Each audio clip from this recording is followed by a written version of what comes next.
여러분 반갑습니다.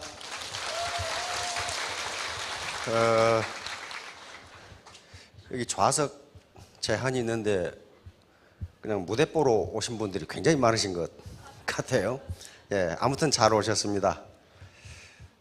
최근에 이 신문이나 또는 텔레비전 뉴스에 보면은 자영업 대출 문제가 지금 큰 사회적 문제가 되고 있습니다. 원래 자영업 대출도 통계상으로는 중소기업 대출로 그렇게 통계는 잡힙니다. 그러니까 뭐 치킨집이라든가 또는 피자집이라든가 또는 커피집이라든가. 그런 사실은 그게 중소기업 대출로 잡히지만은 가계 대출하고 거의 성격이 같거든요. 가계 부채란 말이에요. 통계청의 통계를 보니까 지난 2005년부터 매년 평균적으로 이 자영업 대출이 연 10조가 넘어요. 그러면 그 다음에 이제 자영업을 하고 있는 분들 부채를 보니까 대출을 받아서 하거든요. 부채를 보니까 평균 부채가 8,800만 원이더라고요. 8,800만 원. 그런데 문제는 어디 있냐면은 우리나라 자영업자들의 평균 한 달 매출이 800만 원 정도예요. 800만 원. 그러면 그걸 가지고 유지가 되겠어요? 대출금 이자 받아야지, 가게세 줘야지, 그다음에 각종 가스 요금이라든가 수도, 그다음에 전기, 또 인건비 이렇게 주고 나면 마이너스가 돼요, 그게. 그래서 정부 당국에서는 자영업 대란, 다시 말하면 자영업이 한꺼번에 무너지는 현상이 나타나면 어떻게 됩니까? 금융기관이 부실화돼요, 다시. 그래서 이런 아주 큰 문제를 지금 안고 있습니다. 자, 오늘 제가 하려고 하는 얘기는 출곡천교. 자, 영어로 Escape High Out of Bell 이렇게 번역을 했습니다. 출은 나갈 출자죠. 곡은 골짜기 곡자입니다. 골짜기. 이게 상형 문자니까 골짜기처럼 이렇게 생겼죠. 천은 옮길 천자입니다. 옮길 천자. 교는 높을 교자입니다. 우리가 큰 나무를 교목 그러죠. 조그마한 떨기나무를 관목 그러는데 키 큰 나무는 소나무라는 게 교목이라고 해요. 높을 교자입니다. 그러니까 이 말은 무슨 말이냐면은 새가 골짜기에서 나와서 높은 나무 위로 날아간다. 어떤 생각이 들어요? 밑바닥 인생을 살다가 성공한다. 그 의미로습니다. 골짜기라는 데가 어떤 데예요? 좁고 습하고 어둡고 앞뒤가 꽉 막히고 거의 절망적인 상태에서 천교, 옮길 천자, 높을 교자, 높은 곳으로 옮겨간다. 그래서 이 의미는 통상 성공한다 또는 출세한다라는 의미로 씁니다. 이 말이 나오는 것은 시경에 나옵니다. 사서 삼경 중에 삼경에 해당하는 시경에 벌목이라는 시에 이 말이 들어있어서 후세인들이 출곡천교 그러면 낮은 곳에서 높은 곳으로 올라간다. 밑바닥 인생에서 성공해서 상류사회로 올라간다. 그 개념이에요. 그러면 여기 계신 분들 나는 밑바닥에 살래. 그런 분 한 분도 안 계셔요. 어떻게 해서든지 밑바닥 인생에서 높은 곳으로 상류사회로 올라가고 싶단 말이에요. 그래서 여기 오신 거란 말이에요. 여기에 참석하신 분들의 전형적인 세 가지 의문이 있습니다. 첫째, 이 사업을 할 것인가 말 것인가. 다시 말하면 이것은 애텀이라는 회사가 사업을 할 만한 회사인가, 또는 저 앞에서 번지르하게 떠드는 놈들이 사기꾼들이 아닌가, 그 생각이에요. 그건 계속 알아보셔야 돼요. 두 번째는 그러면 나 같은 사람도 성공할 수 있을까? 이건 뭐예요? 나는 지금까지 전업주부로 살아왔는데, 나는 지금까지 교직에만 30년 있었는데, 나는 지금까지 공직에 있었는데 등등, 나 같은 사람도 이런 사업에 성공할 수 있느냐 하는 문제거든요. 결론적으로 할 수 있어요. 있으니까 이 짓을 하는 거거든요. 세 번째는 그러면 뭐예요? 도대체 어떻게 해야 성공하는 것이냐? 이것도 하루아침에 알 수 있는 게 아닙니다. 계속 스폰서하고 이 상호작용, 인터랙션, 커뮤니케이션을 통해서 알아보시면 전부 훌륭한 사업가가 될 수 있습니다. 자, 다음. 자, 요것을 위해서는 세 가지 공부가 필요합니다. 세상에 공짜는 없어요. 공부 안 하고 성공하는 법은 없습니다. 그런데 지금까지 우리가 공부라고 하면은 학교에서 하는 머리 공부만을 공부라고 했는데 그것은 세 가지 공부 중에 하나에 불과해요. 머리 공부는 쿨헤드라고 그럽니다. 이것은 냉철한 이성이에요. 자기가 스스로 판단해 봐야 돼요. 과연 이 회사는 사기치는 곳이 아닌가? 마케팅 프로에는 성공할 수 있도록 되어 있는가? 그것은 자기가 이 냉철한 이성, 합리적인 판단을 가지고 최종 결론은 자기가 내려야 됩니다. 두 번째는 마음 공부예요. 웜 하트예요. 따뜻한 마음입니다. 인간의 같이 성공하자. 내가 너를 내 돈을 버는 수단으로 이용하지 않겠다는 따뜻한 마음이 없으면 애터미 사업은 결코 성공할 수가 없어요. 그리고 모든 사업이 그렇습니다. 사악한 사람이 처음에는 돈을 벌고 성공하는 것 같지요. 그러나 결론은 그렇지가 않습니다. 결국 그런 사람들은 존경을 못 받을 뿐더러 감옥에 가서 정부밥 먹는 경우가 많아요. 따뜻한 가슴입니다. 세 번째는 부지런한 손발이에요. 머리와 가슴만 가지고는 사업이 되지 않습니다. 몸이 움직여줘야 돼요. 몸이 움직이는 게 가장 어렵다고 그럽니다. 많은 사람들이 머리로 판단하고 가슴으로 결심하는 것은 3초면 된답니다. 3초. 몸이 안 따라줘요. 예를 들면 담배가 몸에 해롭다. 이거 모르는 사람 어디 있어요? 그리고 결심합니다. 내가 새해부터는 담배 끊어야지. 근데 몸이 말을 안 들어. 그래서 몸이 말을 듣게 하는 게 가장 중요해요.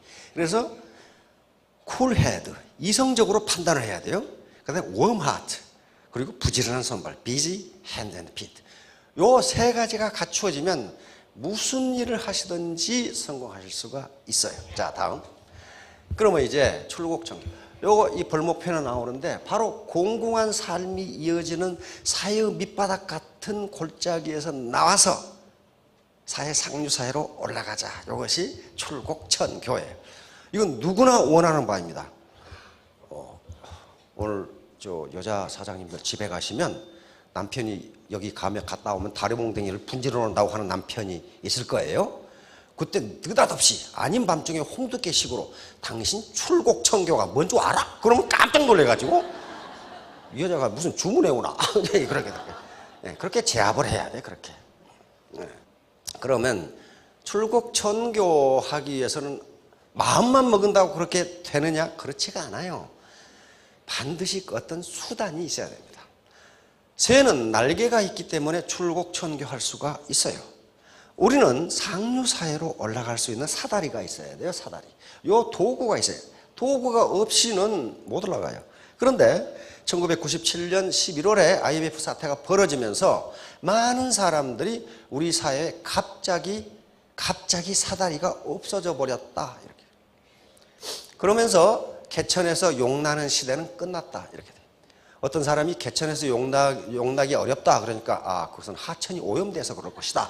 뭐 이렇게 이야기를. 이건 뭐가 오염됐건 개천에서 용나기가 굉장히 힘들게 되어 있어요. 옛날 개발 시대에는, 산업화 시대에는요, 상류사회로 올라갈 수 있는 사다리가 도처에 있었어요. 도처에. 계속 공장이 일어나고 직업이 늘어나고 세계로 수출하고. 근데 지금 그렇게 되지 않아요. 왜? 지식정보화 시대는 지식과 정보를 가진 자가 이기기 때문에, 또 승자 독식, 1등만 존재하는 사회이기 때문에, 과거에는 능력이 10이면 10만큼 벌고 9면 9만큼 벌고 5면 5만큼 벌었는데 지금은 그렇지 않다 이거야. 능력이 10인 사람이 100을 벌고 능력이 1부터 9까지는 전부 제로다 그 말이에요. 지금 이것이 승자 독식이고, 그 다음에 양극화라는 현상이에요. 양극화. 그러니까 아무튼 사다리를 찾아야 올라갈 거 아니에요. 사다리를. 자, 다음. 자, 이게 우리나라 현실이에요. 지금 정부가 걱정을 태산같이 하고 있는. 2005년에 8명의 근로세대가, 젊은이가 노인 1명을 부양했어요. 이제 20년은 어떻게 되나? 4명이, 50년이 되면은 근로세대 1명이 노인 1명을 부양해야 돼. 그러면 부양할 수 있겠느냐 하는 거야. 문제는 없어요. 젊은이가 나쁜 놈이어서 그런 것이 아니고 물리적으로 안 된다 그런 말이야. 안 된다. 그러면 자기 노후는 누가 책임져야 돼? 자기가 책임질 수밖에 없어요. 지금 여기 계시는 분들 중에 많은 분들이 샌드위치 세대입니다. 샌드위치 세대라는 게 농촌에서 나서 도시로 이전해서 뼈 빠지게 30, 40년 일해서 그동안에 부모 봉양하고 자식 가르치고 이렇게 했어요. 부모 봉양하고 자식 가르쳤는데 지금 젊은 세대는 그렇게 하기가 힘들다는 거예요. 지금 젊은 세대가 나쁜 놈들에서 그런 것이 아니라 안 된다 이게 물리적으로 그게. 그러면 결국은 어떻게 돼요? 내가 나를 봉양할 수밖에 없는 세대가 지금 돼버렸어요. 우리 사회가 지금 변화하는 모습입니다. 자, 지금 세계화가 계속 이건 방법이 없어요. 그런데 가장 큰 문제가 이거예요. KDI 우리 국가정책기관이죠. 여기에 지금 잠재 성장률이라는 것이 계속 떨어져.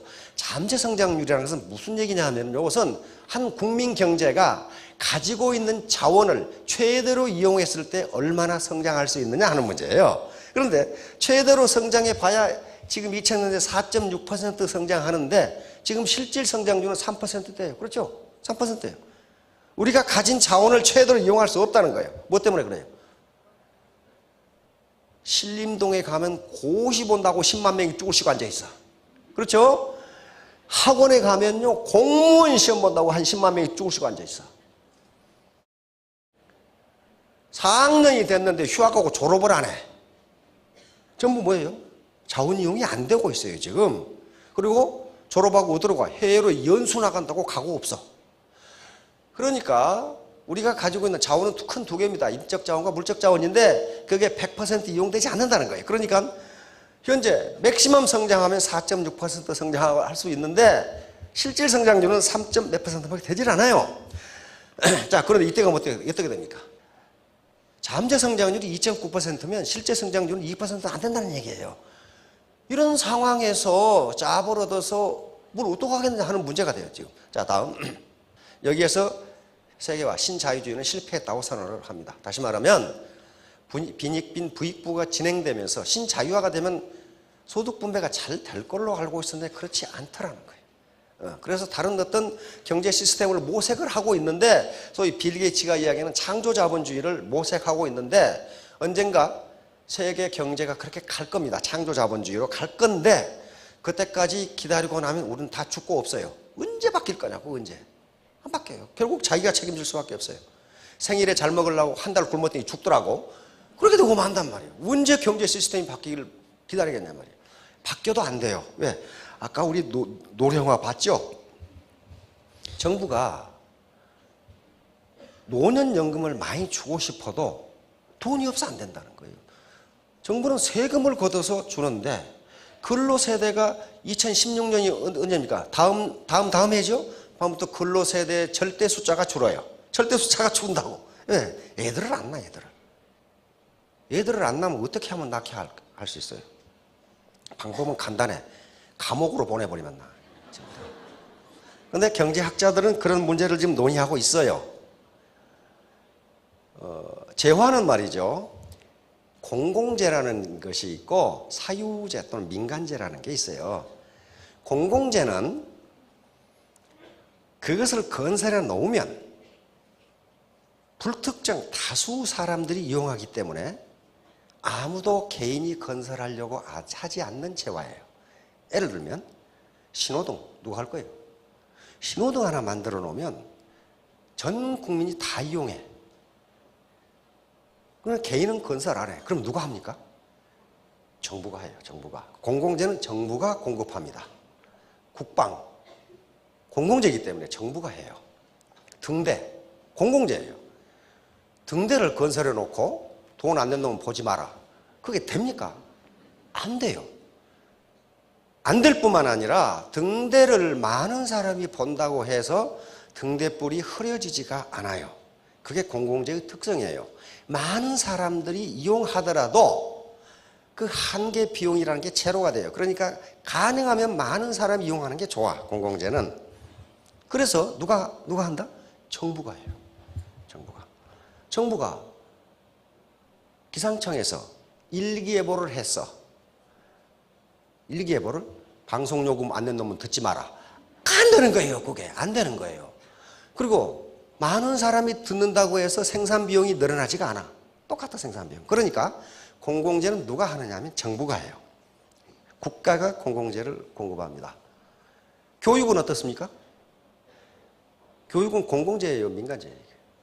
민간재는 교육 받은 사람만 혜택을 보는 게 민간재고, 모든 사람이 혜택을 보는 게 공공재예요.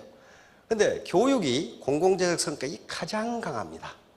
그래서 모든 나라는, 그러면 초등학교, 중학교, 고등학교, 대학교가 있는데 어떤 교육이 공공재적 성격이 가장 강하냐? 학자들의 연구에 하면 어디가? 초등학교. 초등학교 교육을 일단 시켜놓으면은 국민의 민도가 싹 올라와 버려요. 그래서 아무리 가난뱅이 국가도 초등학교는 의무교육으로 합니다. 초등학교는 의무교육이기 때문에 부모가 초등학교를 안 보낸다? 그럼 어떻게 돼요? 처벌받아요. 의무거든. 그럼 공공재이기 때문에 국가가 보내라고 하면 보내야 돼요. 워낙 중요하단 말이에요, 초등학교.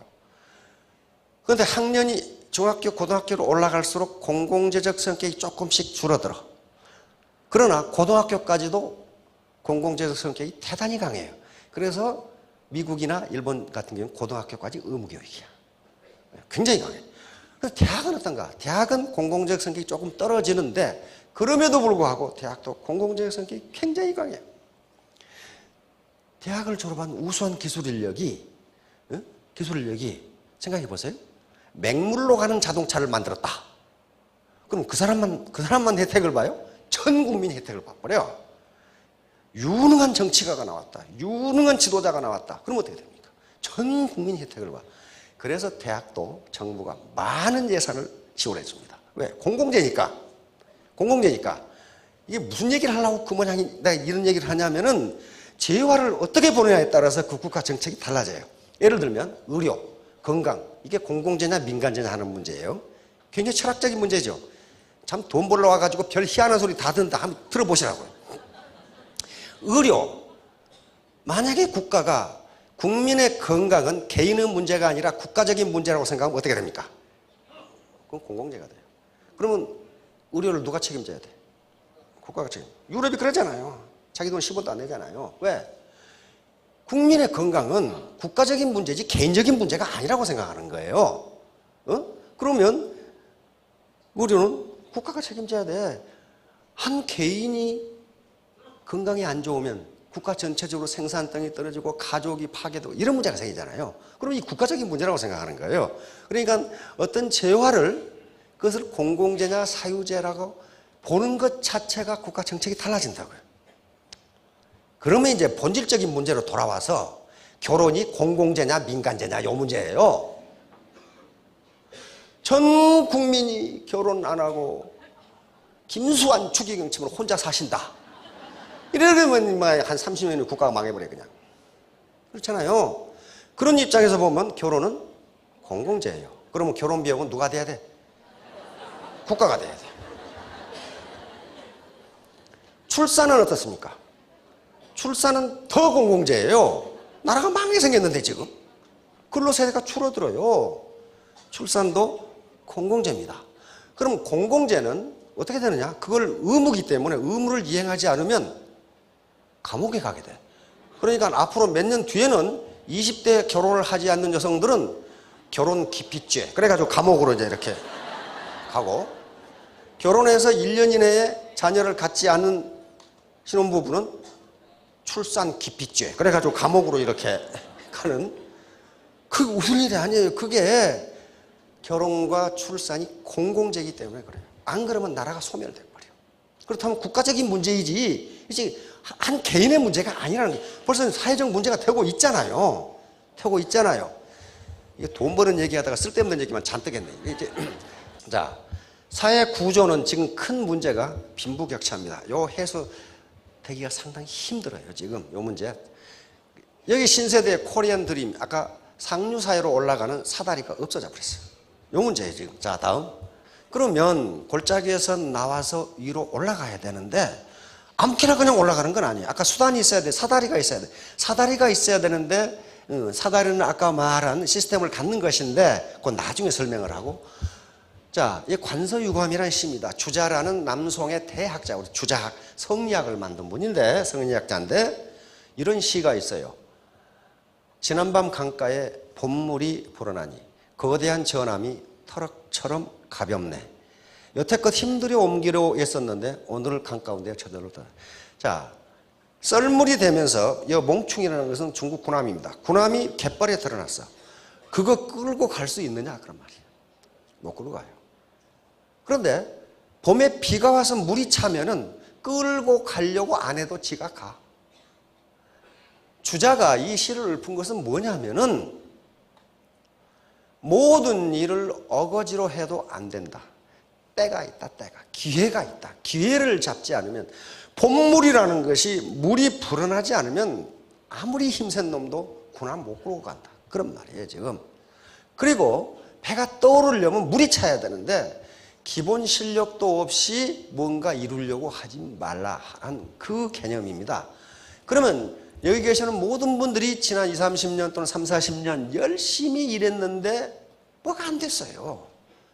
겨우 어떤 골짜기에서 나와야 되는데 지금도 골짜기를 헤매고 있다. 그 말은 무슨 말이에요?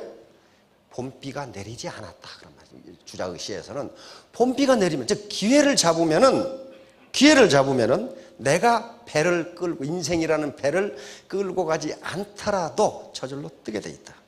바로 애터미가 여러분들이 봄물처럼 군함을 뜨게 하는 기회가 되기를 바랍니다. 자, 다음 부자는 과학이다. 그런데 우연히 그냥 재수가 좋아서 부자가 된다 그런 건 없어요. 반드시 경제법칙, 성공법칙에 따라서 해야 부자가 됩니다. 반드시 그렇게 돼야 돼. 지금 금융피라밋의 피해를 본 사람들, 지금도 저는 뉴스를 보면 가끔 나와요. 가끔 지금도 어떤 놈이 사기치고 나갔다. 그런데 피해자가 어떻고 얼마 전에도 어떤 여자 교수, 아주 말빨이 센 여자 교수가 있어요. 그 이름을 밝히면 또 명예훼손으로 큰일 나니까 또 그 덩치가 사정없이 큰 어떤 그 액션 배우 하나 나와가지고 다단계 사기가 얼마나 나쁜 것에 대해서도 한참 1시간 동안 떠들고 앉았더라고. 가만히 들어봐서 어떻게 사기를 당했나 봤더니 그건 다단계 사기가 아니에요. 투자 사기예요, 투자 사기. 근데 투자 사기 그러면 시청률이 안 올라가.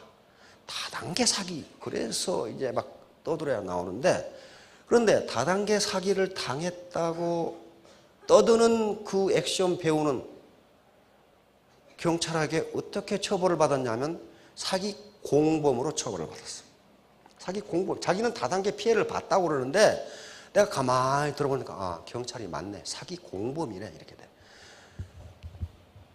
여기 계신 분들 서울 용산 무슨 빌딩 밑에 2조어치 금괴가 있다는 걸 다 들어봤죠? 일제가 빨리 도망가면서 거기다 2조의 금괴를 묻고 갔는데 그 빌딩 주인이 모르고 그 위에 빌딩을 세웠다 이 말이야. 그러니까 내가 친한 너에게만 알려주니까 그거 파면은 수백 배 이익을 보니까 1억만 투자해. 1억만. 다른 사람한테 말하지 마. 너한테만 내가 알려주는 거야. 그러면 1억 투자하라고 했으면 1억만 했으면 좋을 거 아니야. 1억 투자하고 집 잡히고 투자하고 친구들 투자하고 해가지고 빌딩 밑에 금괴가 들었는데 빌딩 지은 사람이 그걸 모르겠어요? 그래가지고 사기 공범으로 이혼당하고 집 날리고 완전히 알거지가 돼가지고 나왔더라고. 그러니까 타단계 피해를 받노라고 그러는데 경찰 입장에서는 뭐예요? 사기 공범 이렇게 된 거예요. 전부 그래요 보니까. 그러면 여기에 4대 악이 있어요. 절대로 4대 악에 빠지지 말합니다. 첫째가 무지예요. 무지. 무지라는 것은 현재 가지고 있는 지식의 양이 작다 그런 말이 아니에요. 자기가 무지하다는 걸 모르는 거예요. 어떻게 빌딩 밑에 일제가 묻고 간 금괴가 수조가 있나 말이야. 그건 상식적으로 생각이 안 나. 그 물어보면 될 거 아니야. 그다음에 두 번째가 무지하게 되면 반드시 탐욕이 와요. 탐욕. 우와, 1억만 투자하면 10억을 번다는데 탐욕이에요. 세 번째는 나태, 게으름. 다시만 그 인터넷에 찾아보면 돼. 또 얼마 전에는 또 국제 이 지하경제 총재라는 놈이 나타나가지고 또 사기를 수십억 해먹었더라고. 그 무슨 사기를 했나 봤더니 전직 대통령 비자금을 내가 관리하고 있다 이거야. 그게 이제 말이나 되는 소리냐고 그게. 근데 거기에 또 속아가지고 수십억을 날렸어. 누가? 아줌마들이. 그럼 뭐예요? 나태예요. 게으름이에요. 게으름. 무지와 탐욕과 게으름. 그 인터넷 찾아보면 될 거 아니에요. 그리고 무슨 놈의 국제기구가, 국제지하경제기구가 다 있나? 그럼 말도 안 되는 거기 속아가지고. 나머지 네 번째 핑계예요. 저놈 때문에 내가 그랬다고. 나 때문에 그래요. 나 때문에. 과학적으로 해야 됩니다. 과학적으로. 다음. 자, 확고한 목표 설정. 오늘 설정하시기 바랍니다. 목표가 없으면요, 아무것도 안 돼요. 이 관역이 없다면 화살을 어디다 쏘겠어요? 못 쏘죠. 이 배가 가고자 하는 항구가 없다면 어디로 가겠냐고. 그럼 바다에서 반드시 난파당하고 맙니다. 마찬가지로 마라톤 하는 사람이 이 피니싱 라인이 없으면 어디로 달려가겠냐고. 마찬가지예요. 그러니까 반드시 목표를 세우세요. 자, 다음. 자, 목표를 설정했으면 그것이 몰입이 됩니다. 몰입이. 정신을 집중하는 거예요. 에너지를. 자, 다음. 네, 목표 설정의 스마트 원칙. 이것은 유명한 원칙입니다. 공공기관에서도 하고 모든 이 대기업에서도 이런 방법으로 합니다. 스마트 원칙은 첫째는 구체적으로 해야 돼요. 구체적으로. 나는 공부를 열심히 하겠다. 이건 목표가 아니에요. 구체적으로 나는 수능에서 1등급을 받겠다 하는 식으로 해야 된단 말이에요. 두 번째는 메저러블, 측정 가능해야 돼. 나는 돈을 많이 벌겠다. 이건 목표가 안 돼요.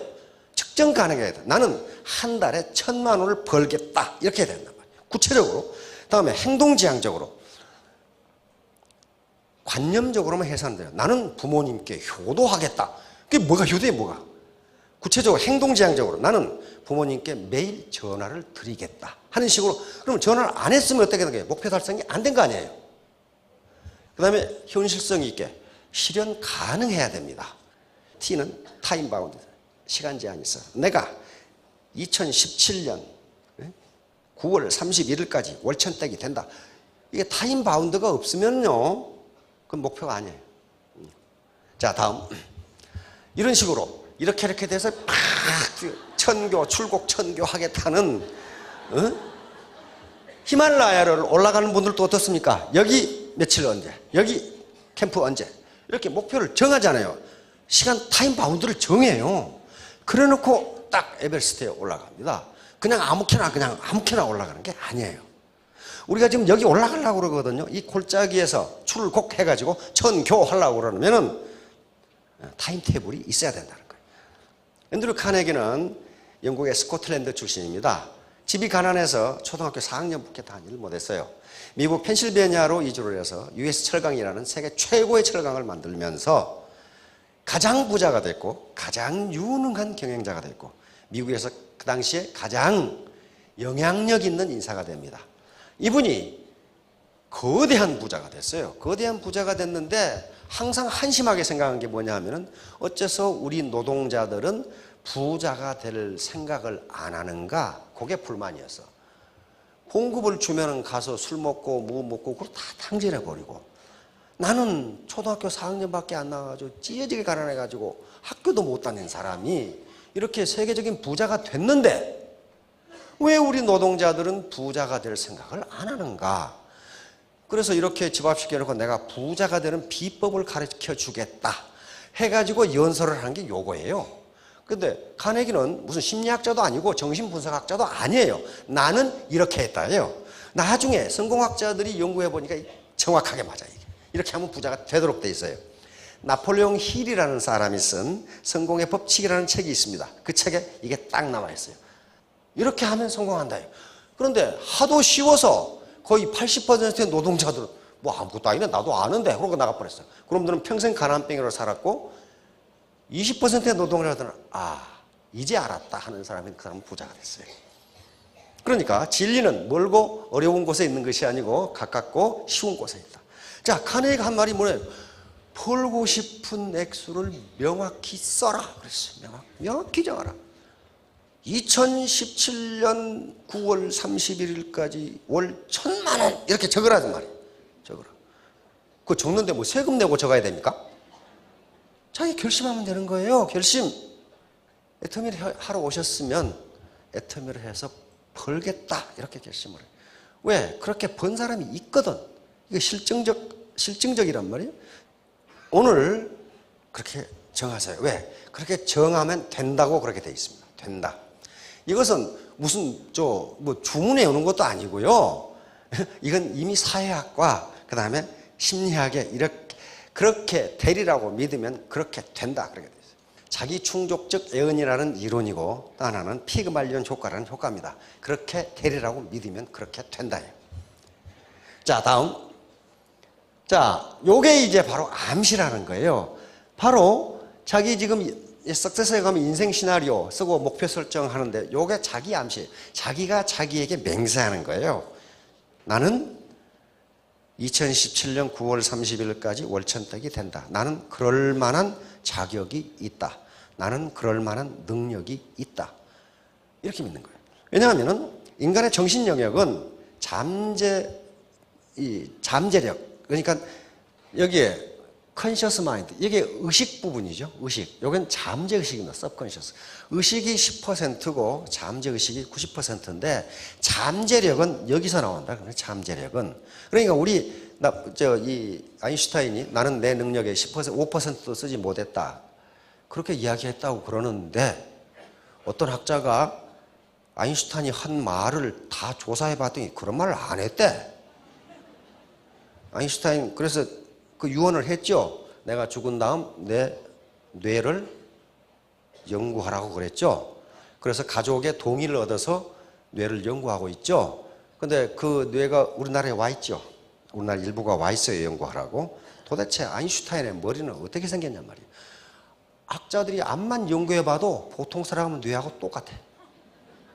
발견을 못하겠어. 특이점을. 그래서 우리나라에 일부를 보낸 거예요. 너희들 한번 연구해봐라 말이야. 이게 아인슈타인 뇌가 어떻게 생겼는지 말이지. 그러니까 뭐예요? 보통 사람들도 아인슈타인처럼 몰입하면 그렇게 될 수 있다예요. 그러니까 바로 요걸 끌어내기 위한 거예요. 잠재력을 끌어내기 위한 거란 말이에요. 자, 다음. 요 상상과 실제를 우리 잠재의식은 구분하지 못한다. 바로 많이 예를 들은 예가 석류의 예입니다.